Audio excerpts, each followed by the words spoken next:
So if you were to take the articles, hundreds of articles I've written over the last year and put them in like a word cloud, right? I think the two that would be up there would be pretty, high scale, large font, uncertainty and unprecedented, right?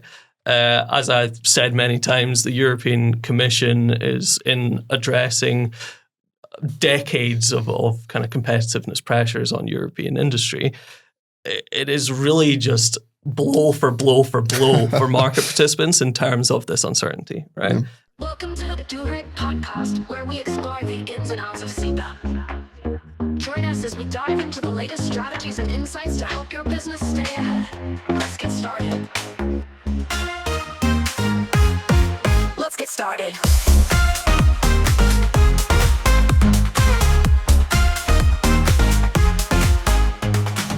Welcome to the Dubrink podcast. My name is Jan-Joost de Brinker, Chief Technology Officer at Dubrink. And today I'm joined by two lovely fellas, friends at this point. I am happy to call you that.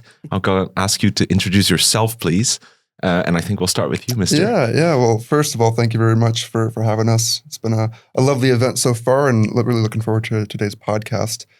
My name's Dan Maleski. I lead the CBAM hedging and advisory team at Redshaw Advisors. And my job really revolves around trying to help folks navigate the financial element of CBAM in a way that makes sense, to put it quite simply. Welcome to the show. Thank you very much.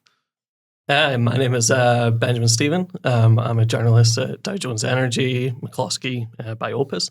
I'm a journalist in steel markets and sustainability. Have obviously within that context taken a particular interest in CBAM over the last year or so. So thank you for having me. Looking forward to it. Fantastic. Now, we've just finished up the IACBAM Summit. That's also why we're a little bit lower on energy, because we gave it all there are a lot of people there, lots of interactions, lots of exchanges. Maybe we can just start with some of the first thoughts based on some of those conversations. Yeah, I think it was the first time someone really took a swing at encompassing all of CBAM in one event. It's really easy to toss a few folks on a panel on 30 minutes and cover CBAM, but what you do is just kind of go over the surface of it. And this is the first time where I almost saw folks who are kind of, an inch wide, mile deep in their specialty, steel, for example, come on stage and be able to really run with it. And again, it shows the depth of this concept of CBAM. As we all know, we've been in this sector for, call it 3 years, many of the same headaches we've had to experience, but through that, we have to appreciate and probably learn that, to navigate CBAM, you have to be fairly switched on something as simple as, the energy complex or how you make crude steel.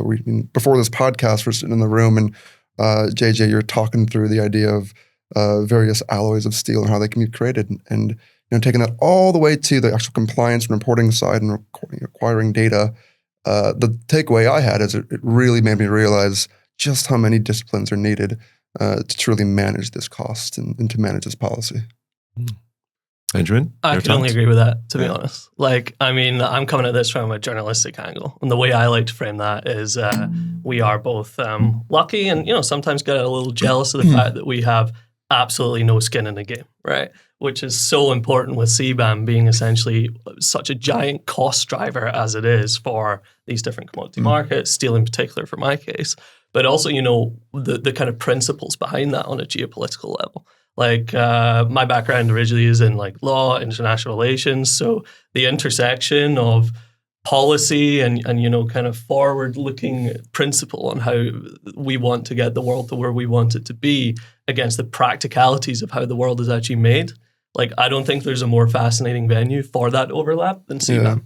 It's like you've got Dan here on financing, hedging, dynamics, and your presentation yesterday exploring all the different functions and facets that can play against and drive into the ETS price volatility, which then via the embedded cost of carbon, via CBAM, the ETS, etc., it really is exposing these more opaque markets that maybe traditionally have been less exposed to macro financing factors like that, and really just expanding it out in a way that's so interesting. I came away from your presentation thinking okay, this via CBAM, we're kind of exposed to the entire world at once, right? It's, yeah. fascinating. And you mentioned we don't really have skin in the game, realistically. None of us are importing a single ton of steel or cement into the EU. And while we work with folks who do, it's, something I always realize is who within that company gets tossed a hot potato. Because CBAM, as you mentioned, it's policy, it's also finance, it's also compliance, it's also sustainability. And a lot of firms are kind of, in my eyes, struggling to figure out what silo do they put CBAM in.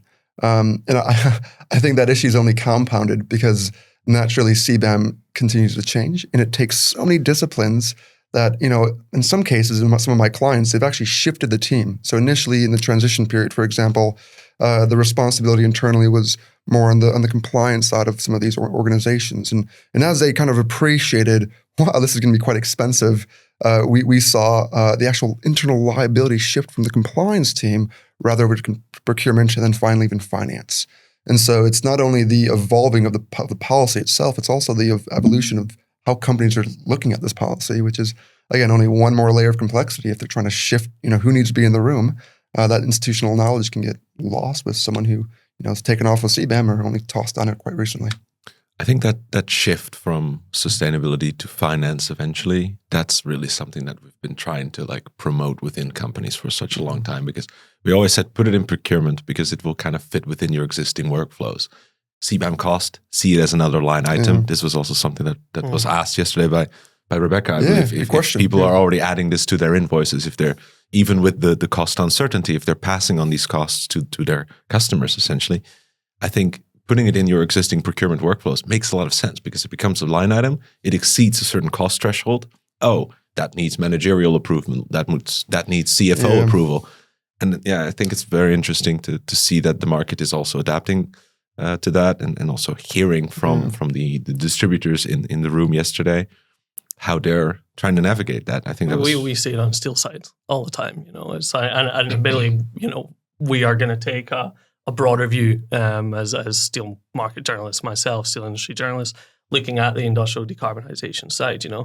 I'm really interested to hear from you guys about that kind of internal granularity and how it works on the corporate administrative side. But in terms of the trade itself, we see these impacts immediately. Shift from CFR trade terms when importing steel to DDP. And then how does that actually interact with customs? Because CBAM isn't a cost that you're sure it's a cost you're paying at the border, but you're not paying it today. You're paying it a year and a half later. Time in September. So how does that interact and seeing the kind of shift of call it risk management, cost management, whatever you want, optimization of flows, but really seeing how traders, distributors, steelmakers are dealing with that on the ground is just so interesting. I can't stress enough the sea change that we've seen in the European market. Did you see any big differences in trade flows, like in Q1, for example, compared to Q1 last year, just because of the uncertainty of CBAM then? So this is interesting. I think we would see more of an impact. And if anything, the CBAM impact that we saw, we really identified in late 2025. Okay, so you see a rush of imports in late 2025 to try and get material in before the 1st of January, right? Such you're not paying those costs. Yeah. And I think as a result of that, we would have naturally seen more of an evolution toward, low carbon sourcing or more resilient and transparent suppliers. And I think ultimately we are seeing that, we heard that yesterday from multiple people giving presentations.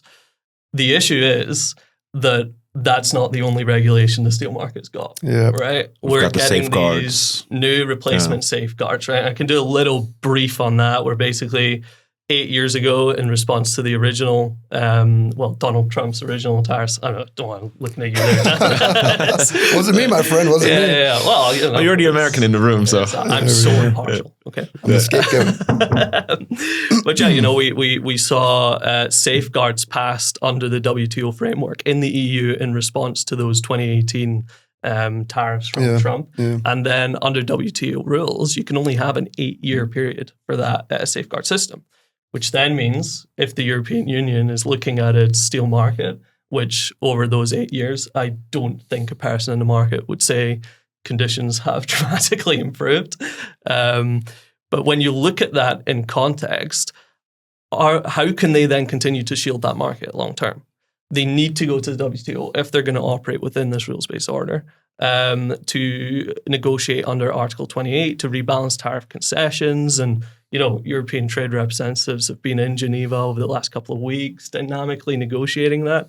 But ultimately, the issue and the uncertainty that's around that has really dampened what import flows we might have seen in those 6 months from January to July. Dan, JJ, you'll know more about the actual granularity of the financing, but steel traders tell me all the time, okay, we previously could take a 25% duty hit pro rata on the material that's custom cleared out of quota. You can't do that at 50%. Yeah. That's like for especially smaller traders, like, and it's cumulative too, because previously it would be either duties or the tariffs, if I'm not mistaken. It would be duties, but it's cumulative with anti-dumping duties, with countervailing subsidy duties. Absolutely, it's cumulative on that basis. But it's kind of what we were discussing yesterday in terms of CBAM default values.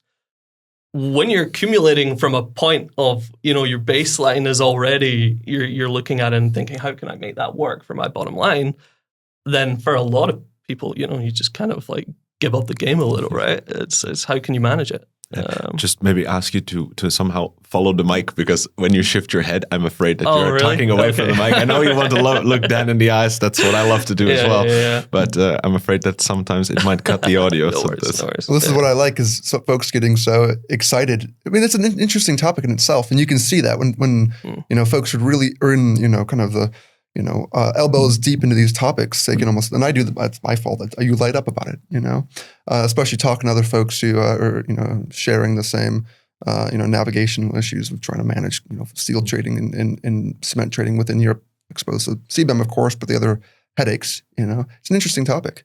Going back to what you're talking about, the intersection of geopolitics. Right now we're talking about WTO and trade rules, right? In the same conversation, though, we're also talking about the management of cost regarding not only CBAM, but also just the landscape. And, that's one of the takeaways I get when I talk with my traders is, you can't necessarily take CBAM away from the bigger picture. It's a part of the pie, right? It's all combined. And naturally, of course, we're in the CBAM space, and we probably get a little tunnel visioned on this. But it's always nice to get reminded by the traders that realistically this is just one of many headaches, and trying to juggle all those balls is quite the challenge. And I reckon even some of the traders I speak with, the outlook of being an importer in Europe, especially for example a back-to-back trader, is getting more and more difficult. And it's interesting to see where's that going to go in 5 or 6 years, especially if, for example, in 8 years, we don't see these, the safeguard measures go away. And at the current overcapacity issues we're seeing in the wider world, the jury's still out on that one. I think what you said there about, the different regulatory forces operating all at once is really interesting. And there was one of the more interesting, among a swathe of very interesting presentations yesterday was from Yunho at POSCO. Oh, absolutely. That was my personal favorite. Me too, yeah.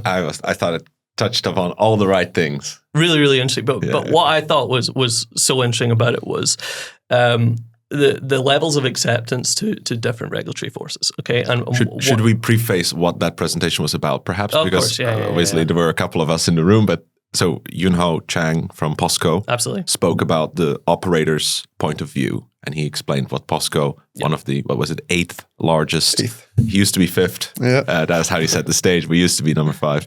We're the 8th now, 8th largest producer of steel.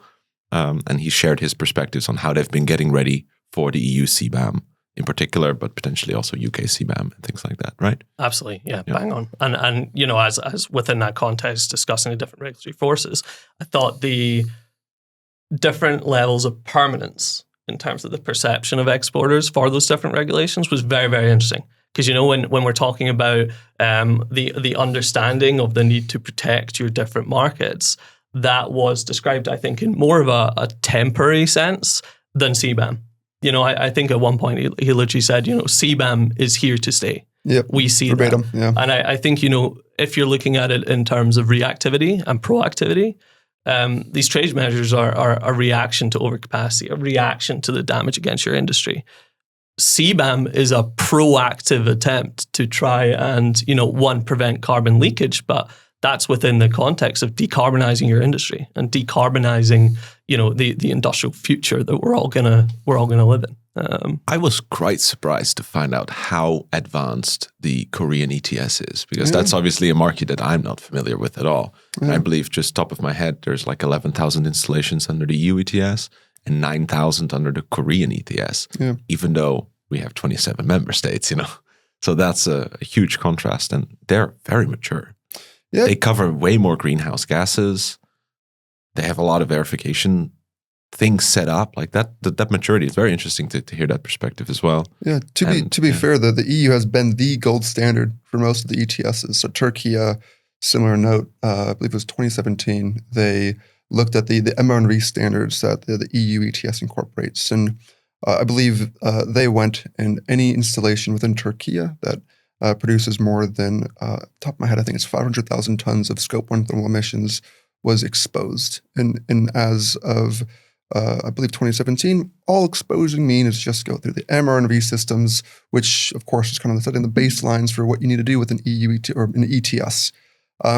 Creating a cost of carbon is rather difficult, especially when it's an emissions trading system. Questions such as what's the cap going to be?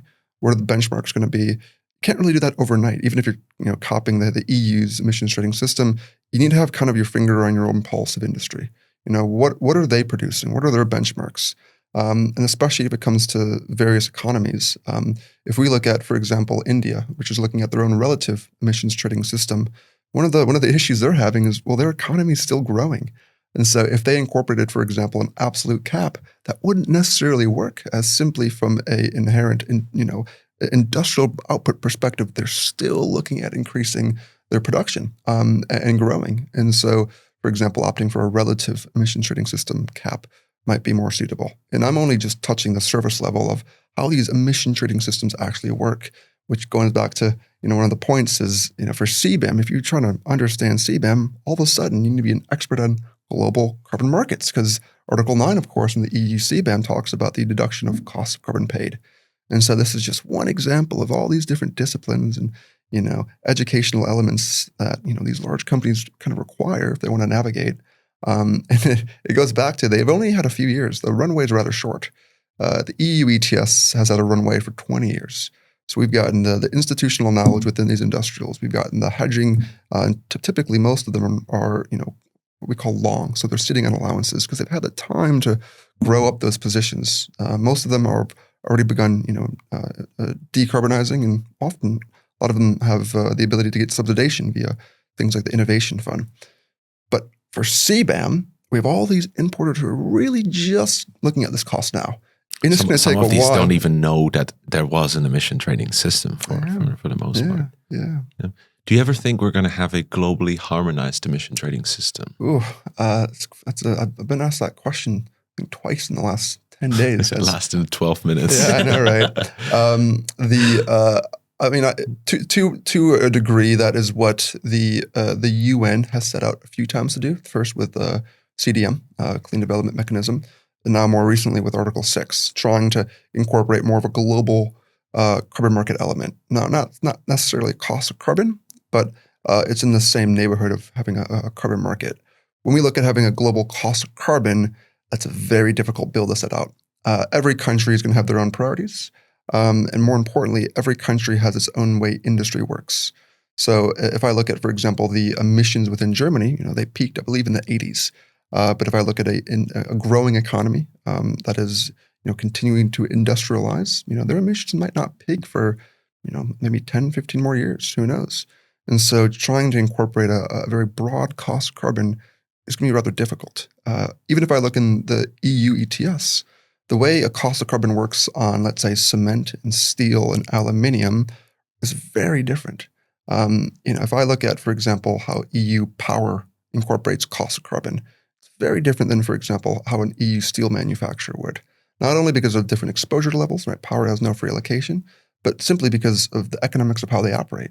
Power typically hedges, most of the time at least, on quite long forward contracts. So they can hedge even as long as 3 years out. So they're going to be interacting with the cost of carbon differently than a steel company, and then magnify that from not only sectors, but also countries.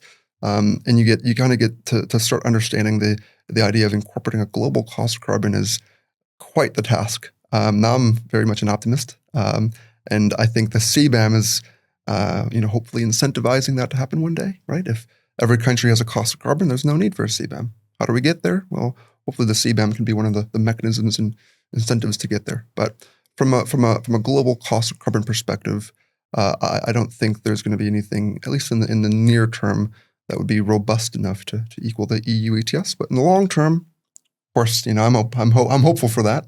But we'll definitely see. Any other thoughts about perhaps some of the verification bits that we touched upon yesterday? What you touched on there was really interesting just first, and the interaction of different carbon pricing systems, because there's ways that you can get to that principle and idea, right? And it was something I think that we discussed right at the start of the sessions yesterday. You were having a bit of back and forth with the audience on why would the EU want to incentivize the collection of carbon revenues outside of its own borders, right? Why are they facilitating these deductions when the European market can be leveraged in that kind of way? So I'm literally dying.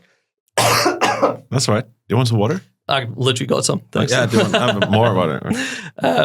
So when the European market can be leveraged in that way in terms of access to be able to decarbonize and incentivize that globally, why would you allow those revenues to be collected elsewhere, right? And I think it's important to remember that while CBAM is so cross-cutting across different disciplines, at the end of the day, the underlying principle of it is a support mechanism for the ETS to prevent carbon leakage and deindustrialization in the EU by essentially extending those costs and equalizing them at the border. Okay, so for EU purposes, within the context of CBAM, I'm sure the bloc would always like more money. Everyone would, right?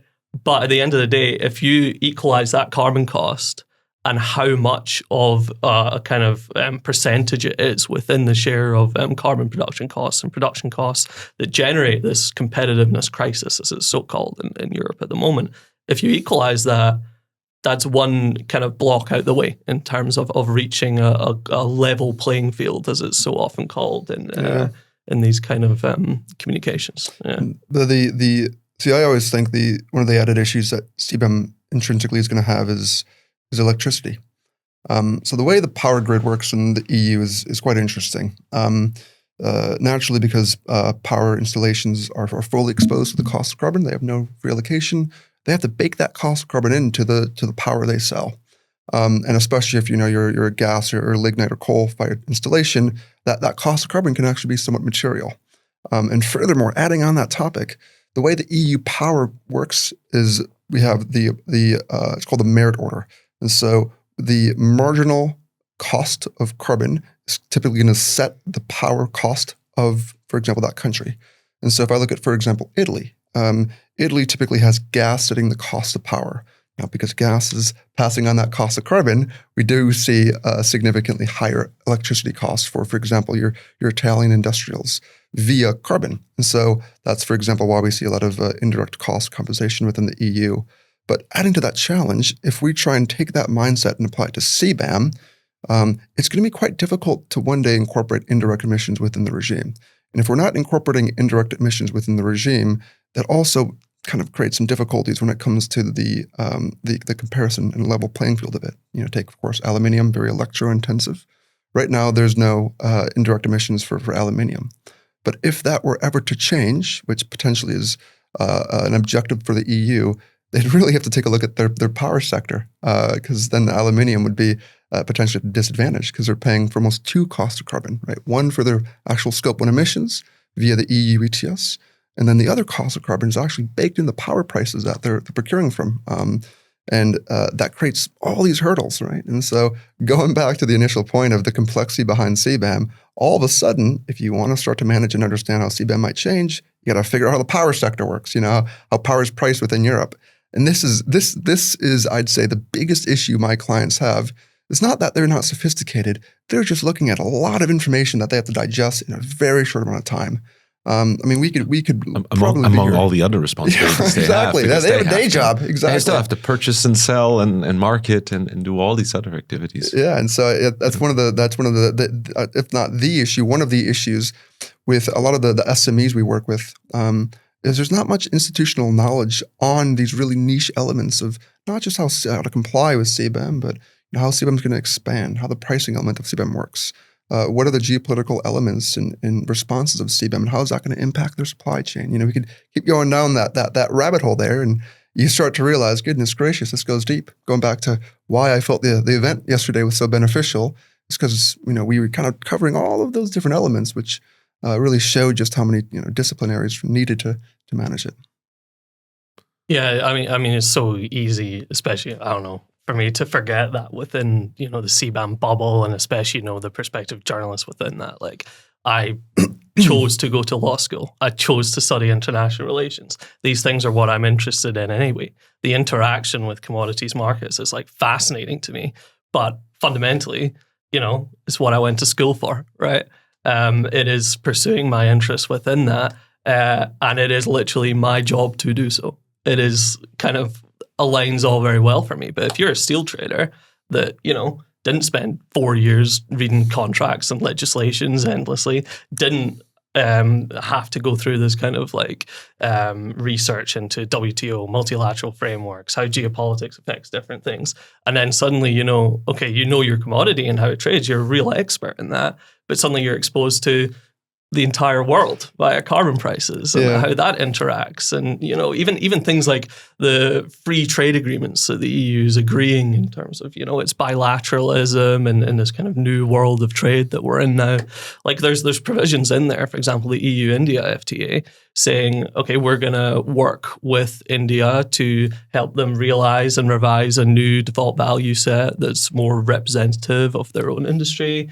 We are going to support them in the development of their own emissions trading system. People really misinterpret that, though. Right. I've heard people say, well, if you import from India because of the FTA, there is no CBAM obligation anymore. No, well, yeah. But I mean, they're in the market and they can see steelmakers bringing material over from India, with their kind of institutional access and, the power of the steel lobby within that. So I think it's very easy to lose sight of exactly how difficult and complicated all of this is, right?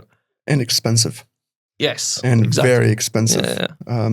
I'm sure, JJ, we both have clients who are paying to the tune of several million euros a month in CBAM liability. And so no longer is this, you always, hear these conversations. CBAM is no longer a reporting exercise, right? Of course not. It's not. CBAM is here to level the playing field. And if you take a look at, how expensive, my EU ETS clients, how expensive the cost of carbon they've been exposed to, you realize, oh my, this is a massive cost coming. And then, the cost is not only just a standard tax. One of my, it's a bit semantics here, but people call CBAM a tax, and of course depends on your definition. But CBAM is a market-based mechanism, and your jurisdiction. yes. But because it's a market-based mechanism, you can manage that cost, interact with that cost much differently than if it's just a tax. But doing so goes back to Benjamin's point of, well, all of a sudden you have to start managing a lot of variables that's going to impact that cost. We were on the before the podcast talking briefly about nuclear availability, or things like weather, or things like interest rates, or you could go down quite a while until you start to realize when carbon moves, A, there's always a reason, and B, that reason is going to be a very large variety of different elements that impact not just carbon, but of course bond markets, equity markets, gas, energy, LNG, in the works. And again, tossing the hot potato to a sustainability team at an SME, they're going to be pulling their hair out. Do you think it's even sustainable for a smaller organization to keep juggling all these complexities, though? We so within the EU ETS, the institutional knowledge is there for most large industrials, but it's taken a while to get there. Most of the clients we have, they have a dedicated team to manage carbon, gas, and power.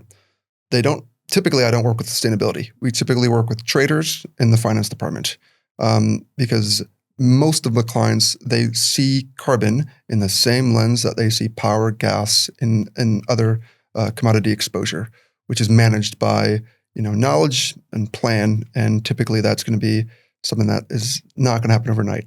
But for CBAM, very few of my clients are looking at it. I'd say the traders are quite sophisticated, but the SME and more of the manufacturers are downstream. Yeah, they haven't caught on about. And of course, I'm broad brushing. I'm sure there's going to be some folks, Of course, but they haven't caught on necessarily that they need to be looking at CBAM just like they look at power, just like they look at their energy complex. It's in the same bucket. It is an exposure, like power is an exposure. Power is not a tax, right? Carbon, again, semantics here, but carbon moves like power. You can interact and hedge power. You can pass the cost of power on. Depending on the power market, you might be doing very well that year, maybe not too well that year. CBAM costs are the exact same. And it's having that knowledge and having that perspective and paradigm that I think some of the market might be missing. I mean, you can even say within what you've just described, right? All those different uncertainty factors. Sure, there's a lot you don't know. There is one thing you can know on the basis of the calculation values that there's a whole history here as to how late we got those and what that allowed importers to prepare for. But in many ways, everything that's going to come now in terms of the uncertainties of CBAM are kind of going to come in the form of a cost deduction, right? Because it's the move from default values to actual values. It's how far we can incorporate carbon price deductions to be able to lessen that liability. But that shouldn't miss the picture of that worst case scenario is like so bad for some people, right? I don't think there's any better example that I can think of than Indonesian HRC, right? If you import that on a carbon basis, okay. It's important, I should clarify or contextualize, Indonesian HRC has been a really disruptive supply route into the European Union throughout 2025 due to kind of the way that safeguards work under the WTO. You have to essentially introduce exemptions for developing countries where their individual share is under 3% or their combined share between all developing countries is lower than 9%, I think, are your two thresholds there. So Indonesia was underneath that, meaning that through all of 2025, they could export material into the EU duty-free, right? When most of the rest of the material is subject to quotas, pretty strictly volume limited. And, over the course of 8 years, that's going to consolidate and kind of stabilize supply chains in different ways. Obviously, there's different facets to that. So we look at Indonesian HRC, right? That's been a disruptive and attractive supply route. For context, we were seeing imports at like 550 euro CFR into the EU. At the same time, we're seeing Indonesian HRC offered at like 450. Okay, so that's very attractive if you can bring that material in. Yeah. You then lose that developing country exemption under the new safeguards, or you shouldn't call it safeguard, but overcapacity framework, new quotas, whatever you would call it, the regime. Probably not that. You're immediately subject to a 50% duty potentially on that. And that's if Indonesia doesn't get granted a country-specific quota or whatever on that basis. But the quota allocations by country are based prior to that acceleration of that trade flow. Okay, so let's get to the cost values. You take that 450, if it's still 450, whatever. You add 50% or some portion of 50% due to the pro rata distribution. You're then going to have to get that verified. Otherwise, you're adding, I think, on default values for Indonesian HRC, 400 or 500 euro a ton. 600, I would say. 650. I'm more optimistic. Yeah, well, it's you doubled the cost of the import. It's how can you actually manage that? And especially when we're talking about supply chain resilience and efforts during the transitional stage. And sure, maybe this particular supply route isn't one that's best representative of that, but that's a total sea change in terms of how that trade flow interacts against two different regulations and what that means for your costs. In some cases, that Indonesian material was on the water and going to arrive in Europe after January, before we knew the default values and benchmarks. December 17th. And if you have some of the traders we work with, their runway for let's say locking in a forward contract could be 5 months, 4 months. And so they're potentially locking in contracts, call it in October, November 2025, and shipments coming in January with an unprofitable bill associated with it. And that creates a massive headache for them. Going back to the certainty, the certainty is what my traders look for. They look for margin to lock in. And to do that, of course, they're using hedging tools. But one of the things they're missing, and I think this is probably the main elephant in the room right now, is the actual emissions associated with these steel.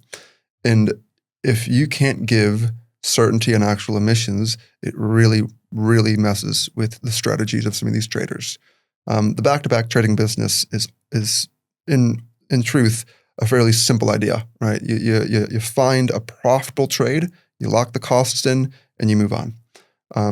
But defining profitability now with the variables that you can't even manage, they can hedge anything, but they just don't know the variables because they don't know actual emissions versus default values on what supplier, and they won't know that anytime soon. 2027 January is like the first time we're going to be able to see any sort of actual verified emissions. Yeah. That's crazy. Like you'll be like, that uncertainty would be like, I like chaos to an extent because I operate quite well in it. That was one of our dinner conversations last night.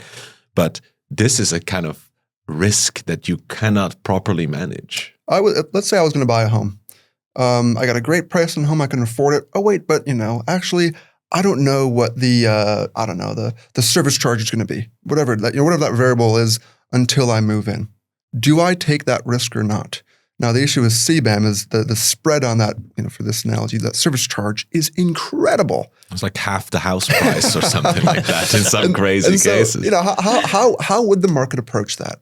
And the market's going to approach that by a lot of skepticism and a lot of concern, and not a lot of confidence. And going back to confidence and certainty is the main business model of these traders. And the idea of CBAM in a very theoretical element of it is, of course, it's a wonderful idea, right? You can all get on board with that. Carbon leakage, leveraging the playing field, but commerciality doesn't really operate in a very linear element, and policy sometimes does. And that disconnect right now is exactly what we're seeing in the market, and I'm sure that's what we're hearing from our clients. And the shame of it is there's really nothing they can do. The idea of actual emissions and default values is binary, right? And we simply won't know until 2027. As we all appreciate verification, you can't even apply for accreditation until 1st of July, right? And so we're still, as of this podcast. And that's also dependent on which jurisdiction. Like some countries open it a little earlier. Then we have the third country verification, like the third country verifiers that can get accreditation in some member states, but that might not come until late 2027. Yeah. So what we've been, what the advice we give, and again, this is almost the best they can work with, is going back to those emission trading systems we talked about, right? If I was looking at what installations I would say has the highest possibility of getting verified, well, I'd say likely be an installation that's already been verified on EU standards, going back to the Korean ETS or the Turkish ETS and MRV system. If they're kind of built on the same chassis of the EU ETS, and of course CBAM naturally also on that same chassis, there is an argument to be made that possibly they will have a much better chance of getting verified simply because they've gone through the procedures. They know. Francisca from SGS had a phenomenal presentation yesterday, going through the monitoring plan, the monitoring methodology, all of these, maybe these new terms for a company who isn't maybe sophisticated in this realm, but something that maybe could be quite familiar for a company who has been in the Turkish ETS and the Korean ETS. And so that maybe is a place to start on some of the traders we talk with. Maybe look at Korea for your next procurement. And POSCO was quite clear about it. It's like, we get actual verified emissions or we are done for. It's like, we will have to fire way too many people. That's just not an option for us. We do everything in our power to get the actual. We've been doing that. And, obviously subject to Korean ETS, and we're working very hard on getting the actual verified emissions. And it was like a very calming energy when he was discussing that. It's like, I would buy from POSCO if I was if I had skin in the game. I probably would. We say the same thing, exactly what you said there, but we have no choice. It's like it's the exact same I hear in particular from like Italian re-rollers, bringing slab into the union, rolling it into heavy plate, well-established business model in Italy for plate production. They really, re-rollers like dominate that market, you could say. We hear that all the time from them. They're like, okay, so what are you looking at? Default values, actual values. Ben, we're looking at the actual values because we have no choice. It's like the cost differential on that is existential for them. And then the installations that are in a position to potentially have a higher chance of being verified, well, all of a sudden they become the price maker and the EU importer becomes the price taker. Because realistically, going back to your example with Indonesia, is you don't really have an option to try and gamble on Indonesian default values. You don't really have an option to go and gamble on default values altogether. And so that goes back to it comes into more of an environment that the optionality is a bit squeezed, and that creates less opportunities. And as a result, more folks are becoming simply price takers for importing steel. And I think that's really important as well, within the context of iron and steel. And I know I'm the steel market sustainability journalist, so it's like my baby, that's my zone. But steel is, at least from my perspective, looking at the other commodity sectors, it seems by far the most complex in terms of production. You saw that in the slide I showed yesterday, right? Right. Like that is the problem. Yeah. And I think that is well represented not only in the efforts of steelmakers in Europe, of steel market participants in Europe to make sure that legislation really works for them. Like we saw in the drafting process, benchmarks for iron and steel be revised in different directions, default values adjusted, and we didn't quite get all the way there in making sure there's no errors in that file, but we got close. And then right? I always imagine, what if the commission had a rehearsal? What if they could do the definitive period, learn their lessons, and redo it again for the actual main show, but they don't have that option. A transitional stage. Well, but even with that is the craziest part, right? We have like a 2.5 year run where anyone could practice. We missed already some of the pieces back then, but so many companies didn't take that transitional period. I don't think it was a rehearsal because I would say virtually none of my clients took it seriously. And it will be cancelled. Exactly. Yeah. Like the other ESG. It will be CSRD'd. Yeah. The issue though is companies wake up and companies move when they have to take out their wallet and pay for something. Come 2027, they're going to be paying a lot of money, and that's where, for example, a rehearsal would be really, really beneficial. But they can't do that. They can't do that for two reasons. First of all, they're under time pressure. We have EU ETS free allocation phasing out as of this year, 2026, for industrials. We have, of course, there are ongoing ETS reviews, but as of right now, that phase out ends in 2034. And so the backstop of how long, they could kind of toy with CBAM until it goes live, it can't take forever. We do have some time pressure. And then reason number two is realistically, you need, this is something I said yesterday, which had some interesting reactions, but you do need some pain to have real reaction from industry. Now, pain, of course, define that what it is, right? If you have too much pain, you can kill industry. If you don't have enough pain, nothing's going to happen. So finding that balance, is quite difficult, but that's almost what the rehearsals needed. Where is that balance of enough pain to create incentives to change, not enough to go bankrupt or have them go offshoring, and that's actually one of the issues we have with carbon taxes. So I'm an emissions trading system guy. I believe a system like the EU ETS is rather effective. The contrary idea of a carbon tax, much simpler, right? Just a fixed tax. But here's the question. What do you set that tax as? Is it 20 euros per ton? Is it 30, right? Because the question really poses is, where is incentive going to be? Because the marginal limit cost for every sector is going to be different. Some sectors, a 30 euro tax might be too much.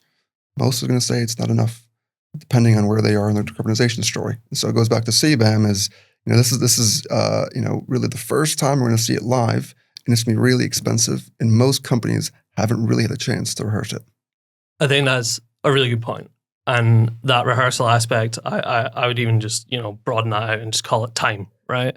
It's like, sure, you need that pain as an incentive, but how much pain is too much pain, and that's the issue we're seeing now in terms of like industrial competitiveness in Europe, and whether these costs are going to lead to like a low carbon future, or like to use the words of my sources, like a barren future for European industry, and I think that I agree with you. Ultimately, it's like it's what we've seen in CBAM and the kind of furor around it. At least from a media perspective, I can see that it's like as soon as it becomes a real cost, carbon dynamics just at large are way more visible in the market.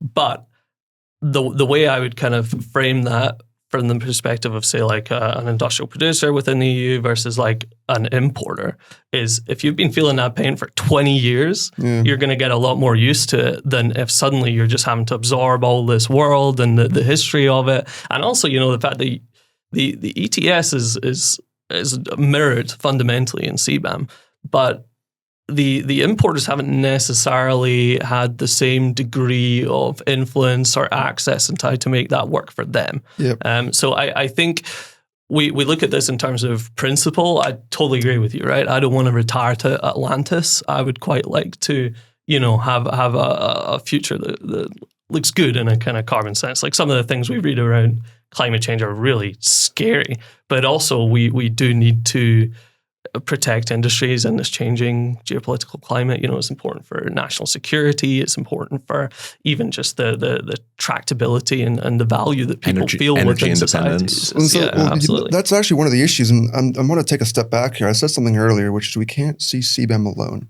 If I'm an industrial right now, I'm fighting a battle on a few fronts. I have very high electricity prices. Most of Europe is around 3 times higher power costs than the rest of the world.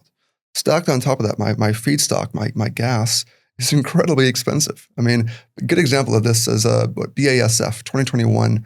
They decided to take a step back from Europe, and in the public white paper they kind of announced it. They said they looked at energy costs are simply not competitive anymore.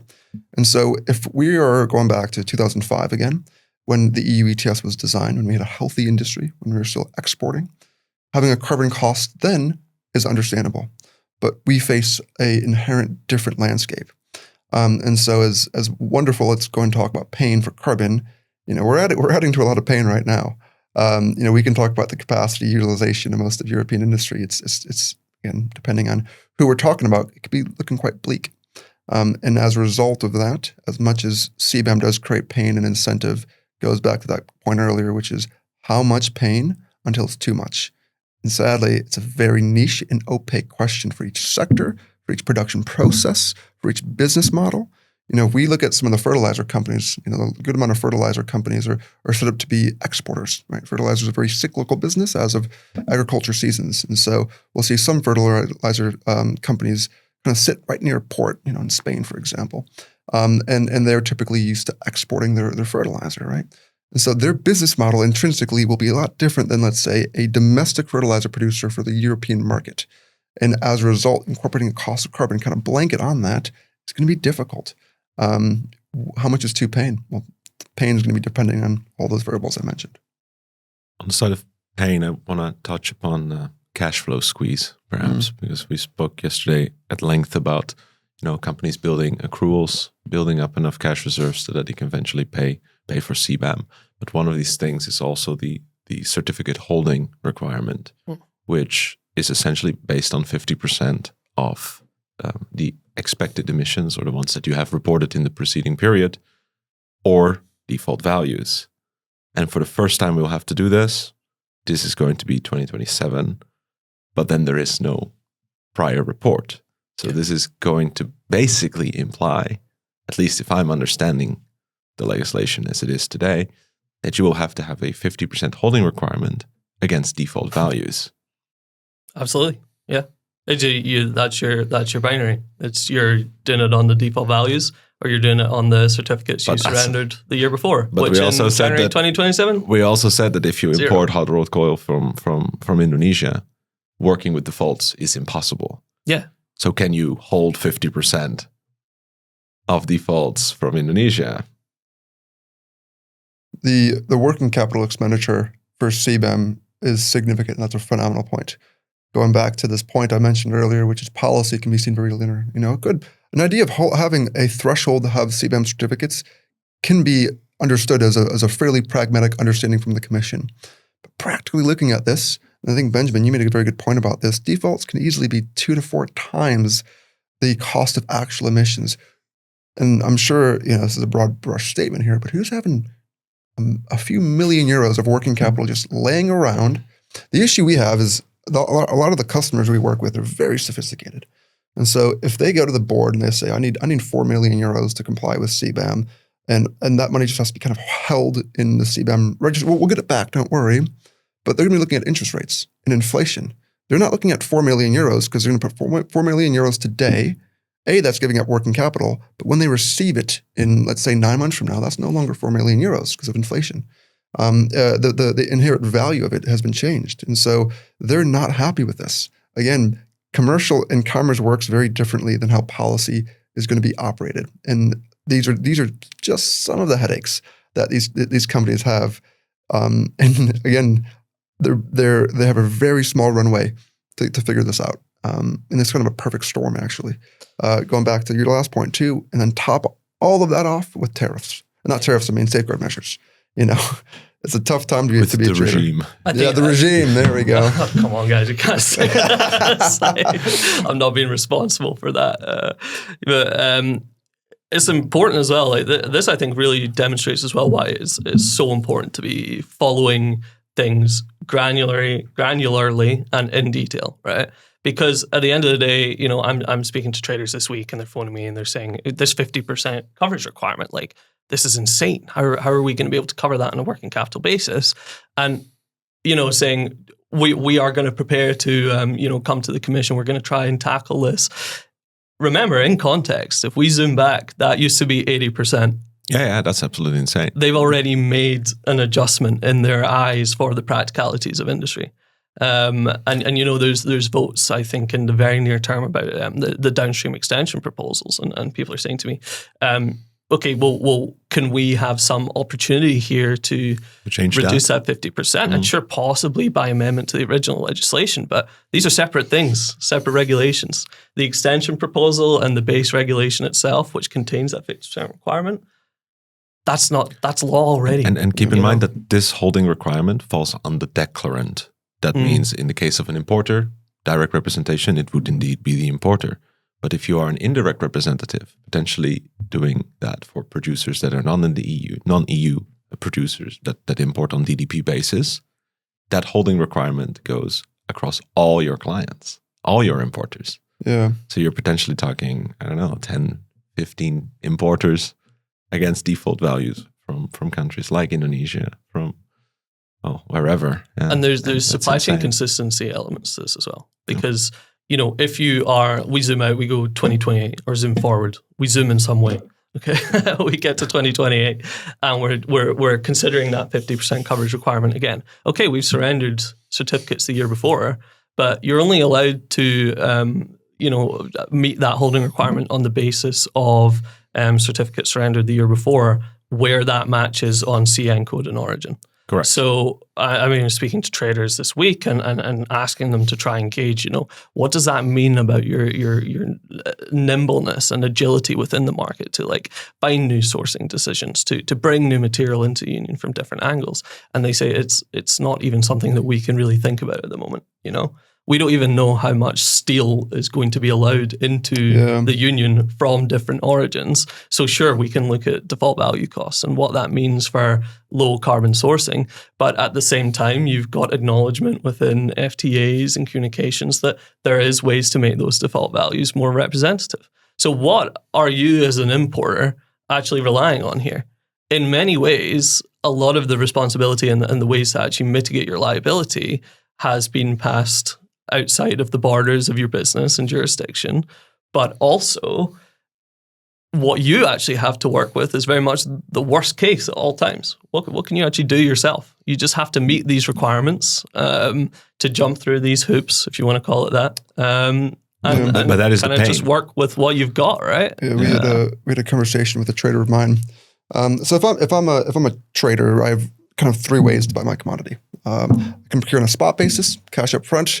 delivery immediate or settlement immediate. I can do a forward with margin basis. So let's say I have to have a commodity worth €1 million. I might put 30% down on the initial margin and put a bit more for a variation margin, but that requires working capital. Or I can do a credit sleeve. A lot of the traders we work with, they do the forward margin element. And so if they are required to put 30% initial margin down, but that their balance sheet is tied up in existing CBAM certificates, that inherently limits the size of orders that they can procure. And so it comes from a functional perspective, an operation perspective, that they're looking and really trying to get their heads around all this. It's really throwing quite a wrench at how they do business. And no wonder why a lot of the traders are very anti-CBAM, not necessarily from an intrinsic idea of they understand why carbon leakage in CBAM exists, rather how CBAM is designed and how it is impacting their operation. The uncertainty, perhaps? Yeah, of course. Yeah. Because they don't like that. I guess they don't like to operate with uncertainty. And politically, you really lit something in me with this whole certificate holding requirement. That's a new angle of uncertainty that we probably have not been as vocal about as we should have. I'm going to really, that's one of the takeaways for me. I'm going to do something with it. I mean, we have the capacity to be forward-looking like this, right? And I know you would say, okay, as you've just described, importers need to be too. Responsible businesses need to be adapting to these things, monitoring them.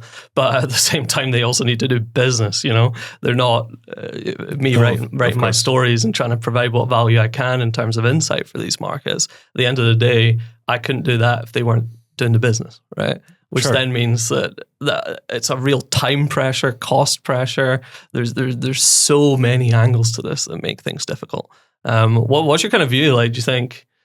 I mean, I speak to sources within the market, which often is finding pain points and speaking about them on that basis, right? So within that, optimism in this space is rare for me to encounter. I don't know if on the ground you have.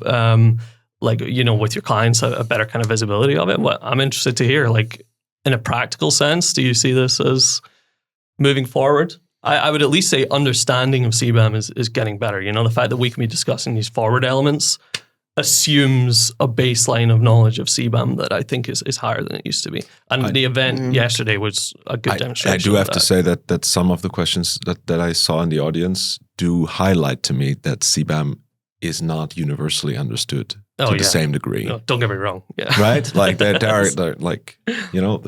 I think you can maybe I mean I think to that a bit more. I think I view it as a bell curve. You have the outliers on one end who are us. Let's be honest here. CBAM nerds. Of course. Right? We do this every day. Then you have the 80% threshold who realistically they're an ESG manager. Their main job is to do, their day job, and then CBAM's their side project that they've been voluntold to do. They can grasp it and they can understand some of the issues and some are better than others, of course. And then you have what I'm concerned about, which is the outliers on the other end of the spectrum. It's going to go away. It's going to go like CSRD. I don't have to worry about it. Realistically, climate change, is this even real? Hand in the sand kind of stuff? No, and I to be fair, ignorance is bliss. I appreciate that. And I appreciate some of my clients are just sick of this. They're sick of regulation and compliance for this, compliance for that. Can you just let me sell my steel? Be in peace. And so you have that spectrum there.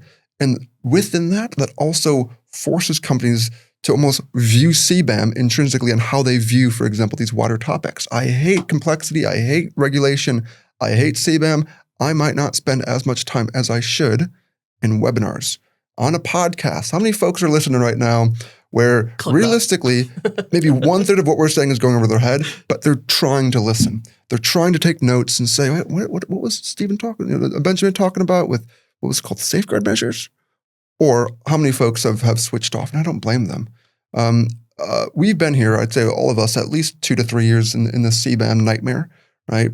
How long did it take us to ramp up enough to even have a conversation that's somewhat comprehensible on this subject? And it's that goes back to the central issue I face with my clients, which is there's a lot to digest here. And that's one of the issues of CBAM. The details, the issue is you have to get really, really granular to really understand how you can create opportunities with CBAM, which some of my traders do, create how you need to respond to CBAM, and create how CBAM is going to change. And within that, you can create a plan.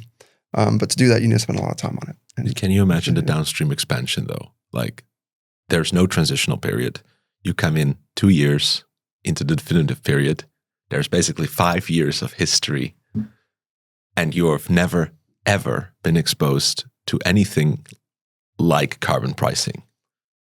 My biggest issue with CBAM is the incumbent EU industrials. A lot of them are long EUAs.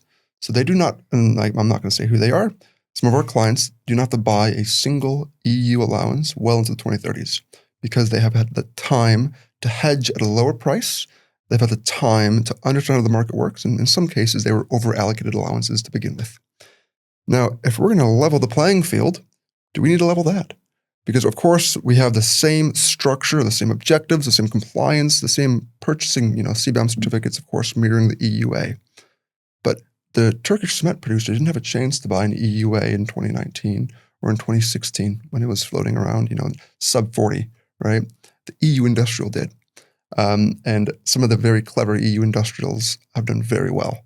And from that perspective, there's really no option for the EU to, undo that issue, but that issue is very much prevalent.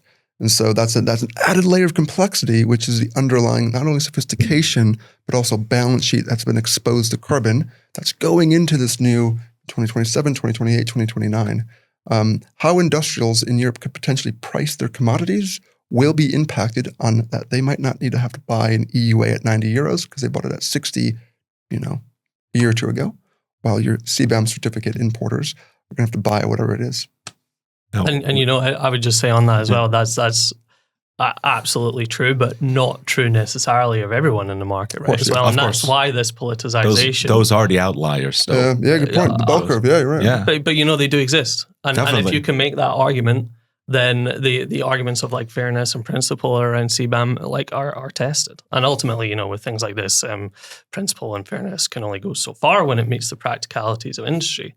But I mean, you said something interesting yesterday about, and I mean, next week I'm in the Nordics at a steel conference there, and I can guarantee you the discussions there are going to be very different from a conversation in Germany, for example, because call it on energy fundamentals, whatever. A lot of these industrials have made decarbonization investments on the basis of the existing ETS, right? So if you then weaken that, via pressures, be they a reality pressure or something a little bit more. I don't want to say manipulative, but capitalizing on the dynamics that you have.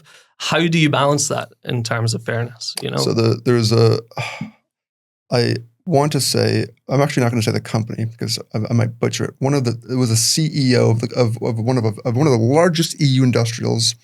Said if they change the cap, put a price target or price cap on EUAs, what they are doing is punishing the early adopters of decarbonization technology.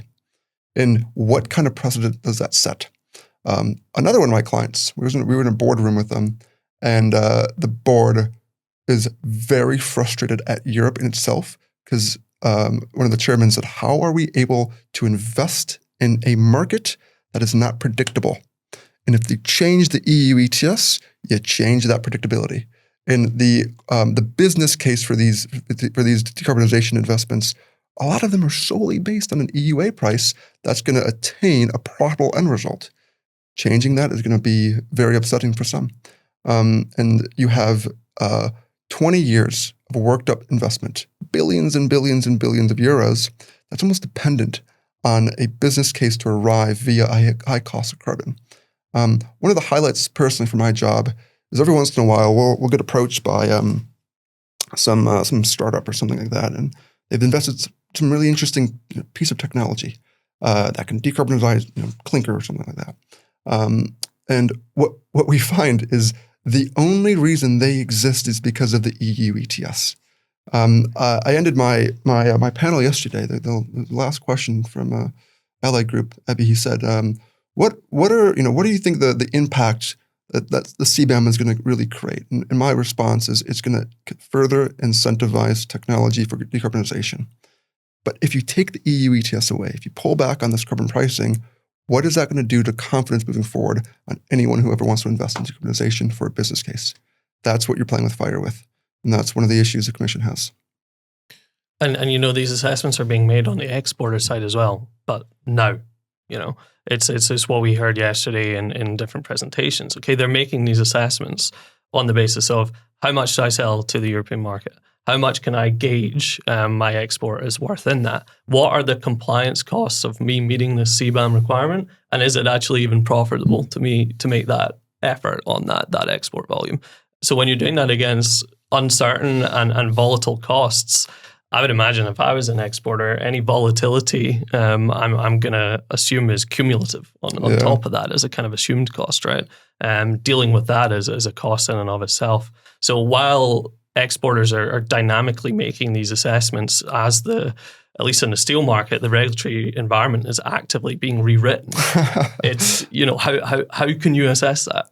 I'm not surprised to hear some people tell me, be it the reality or just a kind of more emotional reaction in the moment, but that they're quite happy to just give up the game at this point. Yeah. And then we see consolidation happening in other parts of the market, I guess.